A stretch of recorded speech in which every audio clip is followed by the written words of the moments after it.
शेवटी काय, आपण घोड्याला पाण्यापर्यंत नेऊ शकतो, पण त्याला पाणी प्यायला लावू शकत नाही. आई, इंदुवहिनी, काय ग? मी आज इथे झोपू? अगं मी सुद्धा आईला हेच विचारत होते, पण ती नाही म्हणतीये. का? इंदू, मी ठीक आहे, माझी काळजी करू नका. मला सोबतीची गरज नाहीये. पण मला आहे.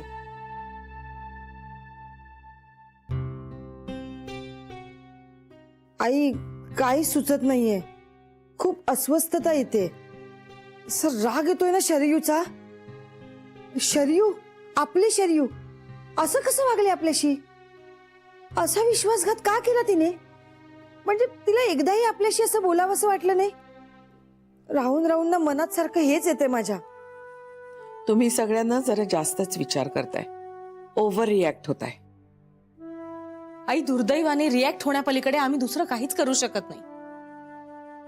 हो ना, शरयू भाऊजींना चोरून भेटते, त्यांना अशी मदत करते.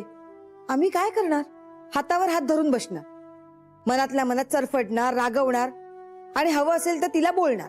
त्याने काय होणार? ती तिच्या मनाला येईल तसं वागते.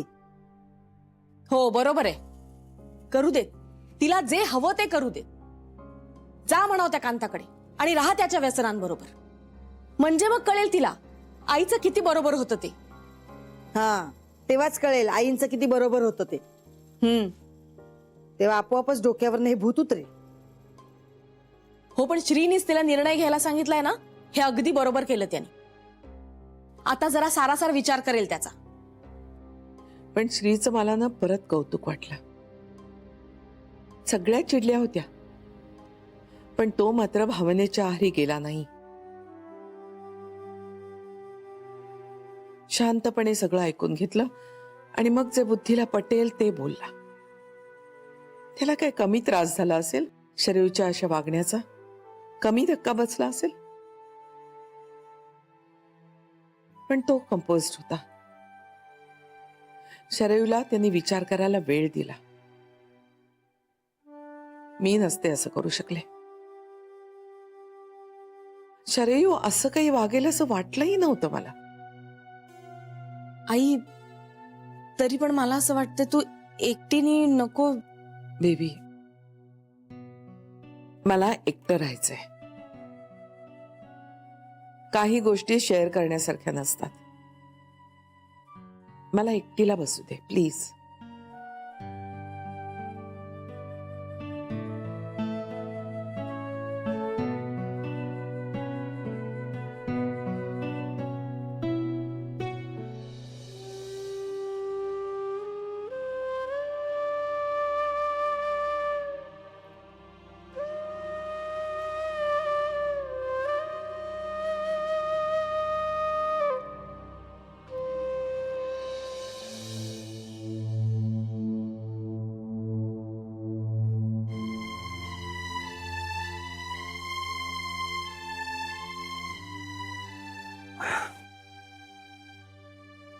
जान्हवी, चल आपण कॉफी प्यायला जाऊ.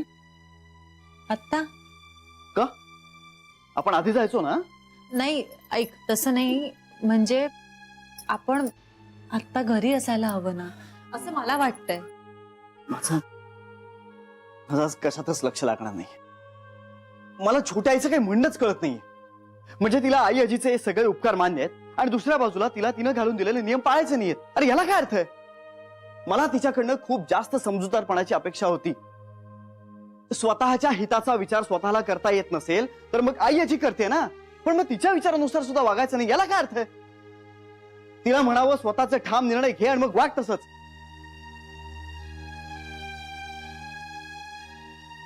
पण ती काय निर्णय घेईल? म्हणजे ती त्याच्याकडे कायमचं नाही ना जाणार? हा, तुला काय वाटतं? आय जस्ट होप ती तसा नाही विचार करणार. ती सगळ्या बाजूने विचार करेल ना. हा, ती करेल ना ग सगळ्या बाजूने विचार. I am sure she will understand this की तिनं इथेच राहणं शहाणपणाचं आहे. हे तिच्या हिताचं आहे ना इथे राहणं, हो ना? हा,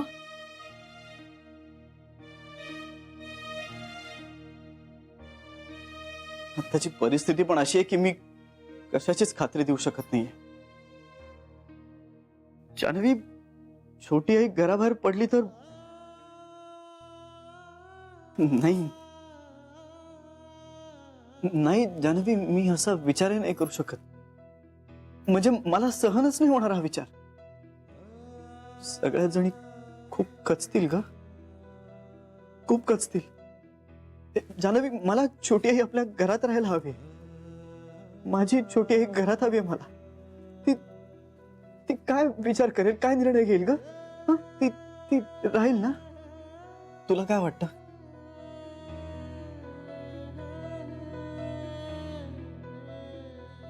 तुला खात्री आहे ना? खात्री खात्री नाहीये. ए जान्हवी, मला सांग ना ग, मी काय करू मग आता? मी करतोय ते बरोबर करतोय ना? मला सांग ना, बोल ना माझ्याशी यार. मी बरोबर करतोय ना? ए श्री, ऐक ना, नंतर बोलूया आपण. नाही, नंतर का? नंतर का? आत्ता बोलू ना. नंतर का? कारण आता तुला तुझं बरोबर वाटतंय ना, मग तसंच राहू दे. मला मला माझं मत नाही द्यावंसं वाटत आहे आता. म्हणजे ही वेळ नाही अरे, आणि कदाचित तुला आवडणार नाही. म्हणजे काय? काही नाही श्री. अरे हे बघ, एकाच गोष्टीकडे बघण्याचा आपल्या दोघांचा अँगल वेगळा आहे. म्हणून आता नको, नंतर कधीतरी. नाही नाही, मला आत्ताच ऐकायचंय. अरे दमलायस तू खूप. अगं जान्हवी, मला तुझाही अँगल कळला पाहिजे ना. म्हणजे मी कुठे चुकत असेल तर तेही कळायला हवं. श्री, यात चूक किंवा बरोबर असं काही नाहीये. फरक दृष्टिकोनाचा आहे. तोच तर कळायला हवाय. बरं श्री, छोट्याही काकांवर प्रेम करतात रे. हा वेगळा अँगल आहे का तुझा? बघ, तू पहिल्याच वाक्याला चिडायला लागला. अगं मी चिडलेलो नाहीये ग, मी चिडलेलो नाहीये. मी फक्त आता जनरली जास्त एक्साइट झालो इतकंच. अगं छोटी आई काही चुकीचा निर्णय घेईल का अशी भीती वाटते मला, बाकी काही नाही. पण आता तू त्यांना त्यांचा निर्णय घेण्याचं स्वातंत्र्य दिलंयस ना, मग आता त्यावर बोलून काय उपयोग सांग? अगं पण आपण पण बोलूया ना, म्हणजे मला तुझंही मत कळेल ना. श्री, मला आपल्यात भांडण नकोय, बाकी काही नाही. भांडण नाही होणार, भांडण होणारच नाही. आणि जर भांडण झालं ना तर होऊ देत ना. म्हणजे चांगल्या गोष्टीसाठी झालेलं भांडण हे चांगलंच असतं ना. आणि आपण हे सगळं छोट्या आईच्या प्रेमाखातर करतोय, हो ना? त्याही प्रेमाखातरच करतायत ना. काकांवर प्रेम आहे रे त्यांचं, तुमच्यावरही आहे. आणि म्हणूनच या घरच्या एक सदस्य म्हणून तुमच्या म्हणण्यालाही त्या तितकाच मान देतायत ना. श्री, काय झालंय माहितीये, तुम्ही आणि काका अशा कात्रीत सापडल्यात त्या. आणि ही त्यांच्या मनाची घालमेल, चलबिचल एक स्त्री म्हणून मी समजू शकते. शेवटी नवऱ्यावर प्रेम करणं फार स्वाभाविक आहे ना श्री. प्रेम करण्याच्या लायकीचा माणूस आहे का तो? या अशा माणसावर प्रेम करत राहणं म्हणजे वेडेपणा आहे ग. ए जान्हवी, ए काय झालं, बोल ना. श्री, तू जजमेंटल होतोयस आत्ता. तू मला म्हणालास ना, छोट्यांशी बोल, त्यांची मैत्रीण हो, मैत्रिणीसारखी वाग. मग आज त्याच नात्याने, किंवा मी म्हणेन खरं तर एक माणूस म्हणून मी त्यांना समजून घेण्याचा प्रयत्न करते. आणि खरं सांगू, माझं तुलाही तेच म्हणणं आहे की तू बाकी सगळं बाजूला ठेवून एक माणूस म्हणून त्यांना समजून घेण्याचा प्रयत्न कर. अगं मीही प्रयत्न करतोय ना जान्हवी. ते कळतंय श्री, आणि मला खरंच त्याबद्दल तुझं खूप कौतुक वाटतंय. पण कसं आहे श्री, तुला त्यांची मानसिक अवस्था समजून घ्यायची आहे, त्यासाठी तू काहीही करायला तयार आहेस, हो ना? पण दुसरीकडे त्यांनी काकांशी संबंध ठेवलेलेही चालणार नाहीयेत तुला. म्हणजे कळतंय का तुला, हे सगळं परस्पर विरोधी आहे. अरे कॉन्ट्राडिक्ट करतायत गोष्टी एकमेकांना. हे बघ जान्हवी, मी खूप लॉजिकली विचार करण्याचा प्रयत्न करतोय. नाही, तू एरवी करतोस, पण जेव्हा तुझ्या फॅमिलीचा प्रश्न येतो ना, तिकडे तू भावनिक होऊन जातोस. लॉजिकचा काहीच संबंध उरत नाही तेव्हा. हो कम ऑन जान्हवी, मारहाण करणाऱ्या नवरा बरोबर बायकोनी राहू नये याच्या मागे कुठल्याही भावना नाहीयेत. याच्या मागे फक्त सिंपल साधा विचार आहे. पण तरीही जर त्यांना त्यांच्याबरोबर राहायचं असेल तर या मारहाण करण्याखेरीज काहीतरी असेल असं त्यांना वाटत असेल ना श्री. अशक्य आहे, ही फक्त पळवाट आहे. आणि जान्हवी तू बरी आहेस ना? दारू पिऊन मारहाण करणाऱ्या नवऱ्याला डिफेंड करतेस तू. नाही, अशा कुठल्याच माणसाला मी डिफेंड करत नाहीये. मग काय करतेस? या माणसाबरोबर छोट्या आईने राहावं असं म्हणायचंय तुला? असं मी काहीच म्हणाले नाहीये श्री. पण तुझा रोग तोच आहे. माझा रोग असा काहीही नव्हता. मग कसं आहे? श्री, आपल्याला जर छोट्या आईना मदत करायची असेल तर ती त्यांना समजून घेऊन करावी लागेल. मग आता काय करायला हवं मी? काकाला घरी घेऊन येऊ का? आपण नंतर बोलूया का? कारण आत्ता माझं काहीच समजून घेण्याच्या मनस्थितीत नाहीयेस तू. नाही, त्याची तू काळजी करू नकोस. आईच्या पोटात असताना सोडून गेलेला बापाचा मुलगा आहे मी. त्यामुळे तुझ्या या बोलण्यानं माझी मनस्थिती बिघडेल असा विचारही मनात आणू नकोस. अरे काय संबंध आहे श्री? तू काही कुठेही जोडतोय. हे बघ जानवी, माझं फक्त इतकंच म्हणणं आहे की तू माझी बायको आहेस आणि तुलाच माझं म्हणणं पटलं नाही तर मग. नवरा बायको म्हणून आपण एकमेकांच्या होला हो मिळवायचंय का? अगं नाही ना, म्हणून तर मी तुझं म्हणणं समजून घेण्याचा प्रयत्न करतोय ना. श्री, तुला जर त्यांना मदत करायची असेल तर त्यांना काकांपासून तोडून ती नाही करता येणार. तू हे असं म्हणू शकतेस कारण तू त्याला ओळखत नाहीस. त्यांना एकदाही न भेटता तू त्यांना ओळखतोस असं वाटतंय का तुला?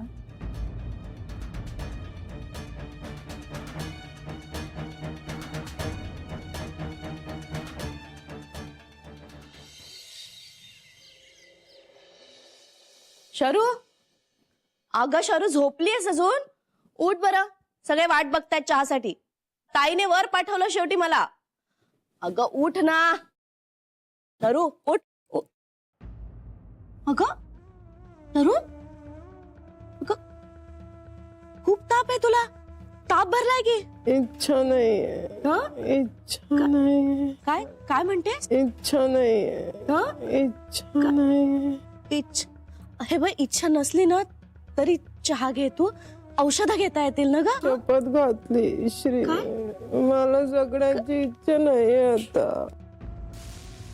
शरू, नाहीये, जगण्याची इच्छा नाहीये. शरू? तिने शपथ घातली. हे शरू. श्री, ठीक आहे, खाऊन घे पटकन. आईची नाश्ता तयार आहे. येत आहे? सगळ्यांना येऊ देत, मग सगळ्यांच्या बरोबरच बसते मी. बरं.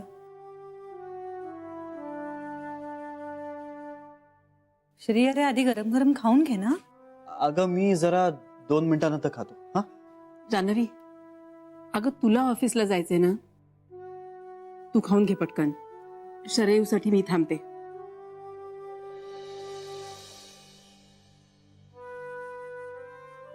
सरी गेले ना तिला बोलवायला.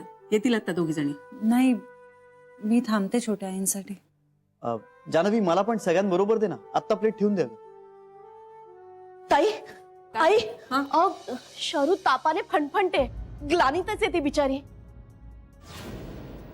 अरे देवा. तू ताप चेक केलास? नाही, चेक नाही केला मी, पण बराच असावा. डॉक्टरांना फोन करावा लागेल रे.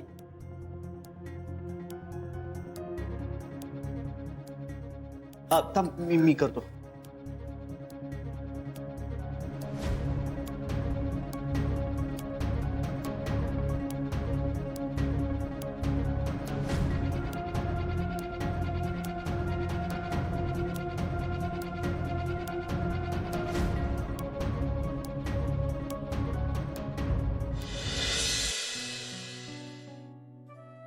तुला त्यांची मानसिक अवस्था समजून घ्यायची आहे, त्यासाठी तू काहीही करायला तयार आहेस, हो ना?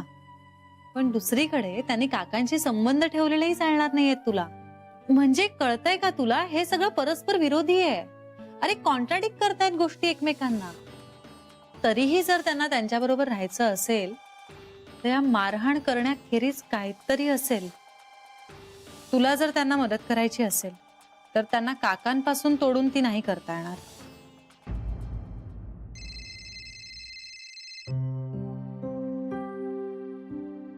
हॅलो. श्री, मी बोलतेय. हा बेबे, त्या काय ग, कशी आहे छोटी? बरी आहे तशी. औषधं चालू आहेत ना रे. औषधं घेते ना वेळेवर? हो घेते. पण श्री, ताप खूप जास्त आहे रे तिचा, त्याच्यामुळे ग्लानीतच आहे सारखी. सकाळी डॉक्टर आले तेव्हा होतो मी घरी. ते म्हणालेच ताप उतरायला थोडा वेळ लागेल. बरं मला सांग, डॉक्टरांनी काही ब्लड टेस्ट वगैरे करायला सांगितले का? नाही नाही नाही, असं काही नाही म्हणालेत. ते म्हणाले की 2-3 दिवसात ताप नाही उतरला तर मग फोन करा. हो, तसा तिचा ताप वाढतही नाही आणि उतरतही नाही. मलूल झाली रे बिचारी. हो, सकाळी तशीच दिसत होती. पण श्री, तू नको काळजी करूस. आम्ही सगळे आहोत ना तिच्या बरोबर. आणि अगदीच काही लागलं ना तर मी फोन करीन तुला. अगं, छोट्या आईला बरं नाहीये ना, त्यामुळे चैन नाही पडत आहे.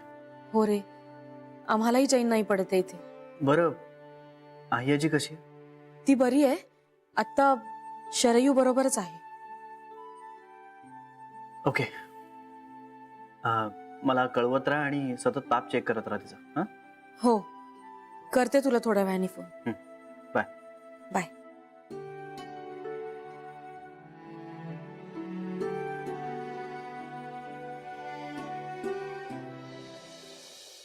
आणि मग तो हिरो येतो. हिरोईनला म्हणतो, ए मेरे गुलशन की बुलबुल, चलो मैं तुम्हें इस दुनिया से कहीं दूर लेके जाता हूँ. आणि मग ती हिरोईन म्हणते, चलो मेरा दम घुट रहा है यहाँ. आणि मग ते दोघेही पळून जातात. कशी वाटली स्टोरी? First class. चला तुम्ही आणि मी पण पळून जाऊया गुलशन के बुलबुल बुलबुल म्हणत. सर, तुम्ही कधी आलात? बराच वेळ झाला. तुमची पूर्ण स्टोरी ऐकली. म्हणजे मला स्टोरी ऐकण्यात रस होता म्हणून नाही, पण ती बिचारी सिन्सिअरली काम करते. मान वर करूनही तुमच्याकडे पाहत नाहीये. पण तुम्ही सिनेमाची फालतू गोष्ट सांगून तिला कसं डिस्टर्ब करताय हे पाहण्यासाठी मी इथे थांबलो होतो. सर, मी तिचं मन रमवायचा प्रयत्न करते. पण तिचं मन रमत नाहीये. तुम्हाला गोष्ट सांगता येत नसावी बहुधा. सर, माझे बरेच प्रयत्न करून झाले. त्याचे प्रयत्न करून झालेत. ते नेमकं काय काय करून झालंय? सर, मला असं वाटतंय की तिला सकाळपासून नीट ऐकायला येत नाही. त्यामुळे आपण तिला डॉक्टरकडे आधी घेऊन जायचं का? नाही, मला काय वाटतंय माहितीये का, तिने तुमच्याकडे संपूर्णपणे दुर्लक्ष करायचं ठरवलंय. ही शक्यता कशी वाटते तुम्हाला? सर, तुम्ही पण इथे बराच वेळ झाला उभे आहात, पण हो. तिने तुमच्याकडे पण लक्ष दिलेलं नाहीये. अरे हो, हे आहेच की. सर, हा?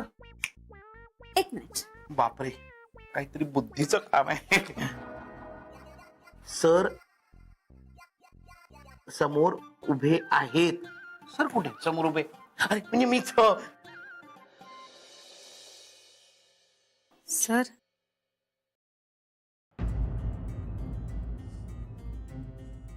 सॉरी. काय काय झालं? काय काय काय काय काय नाही झालं जान्हवी, तुला काय झालंय? काय झालंय? सर, तिला ऐकू येतंय. नाही, ऐकू येतंय बरोबर आहे, पण नेमकं काय होतंय काय? कारण तुझं कामात अजिबातच लक्ष नाहीये जान्हवी. सॉरी सर, माझं काही चुकलं का? ठीक आहे ठीक आहे, चुकलं नाही ग. पण तू अगदी आज हरवल्यासारखी आहेस. म्हणजे काही टेन्शन नाही ना? म्हणजे काही काळजी, चिंता, टेन्शन आहे का? नाही. नाही नाही म्हणते ती. नाही सर, ती नाही म्हणते म्हणजे नक्कीच काहीतरी आहे. आहे हे कुठेतरी ऐकल्यासारखं वाटतंय. आमची स्मितुडी सुद्धा असंच करते. म्हणजे अशी रुसून बसते बरं का, फुगून बसते.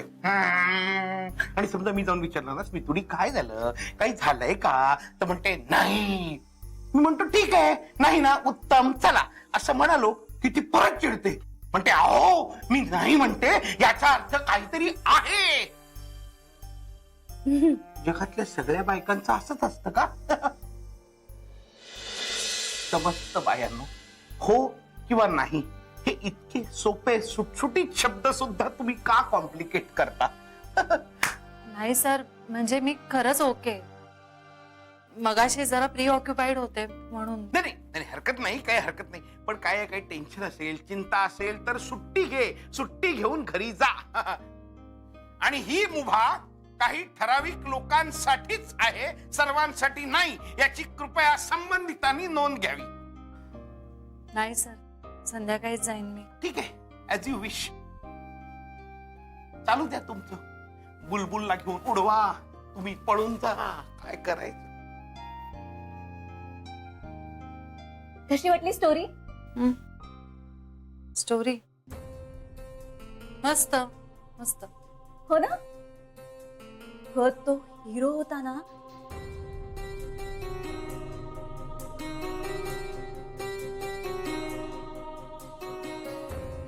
आणि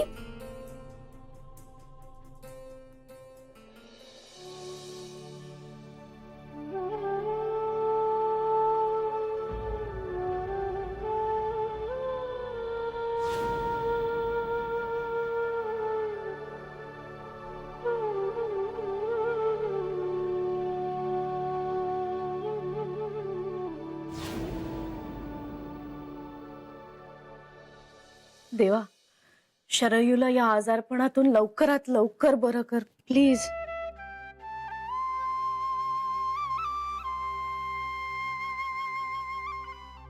ताई, शरू किती विचित्र बोलत होती ग. होतं असं. खूप जास्त ताप आहे की नाही, ग्लानीत बोलतात माणसं असं. अगं पण तिचं बोलणं असंबद्ध नव्हतं. खूप निराशा होती तिच्या बोलण्यात. असणारच ना ग सरे. गेल्या काही दिवसात नाही म्हटलं तरी किती प्रसंगांना तोंड द्यावं लागलंय तिला सांग. आपल्याला सगळ्यांना तिचं वागणं चुकीचं वाटतंय. नाही, तिलाही ते चुकीचंच वाटत असेल, पण ती चूक करण्यापासून थांबवू शकत नसेल स्वतःला कदाचित.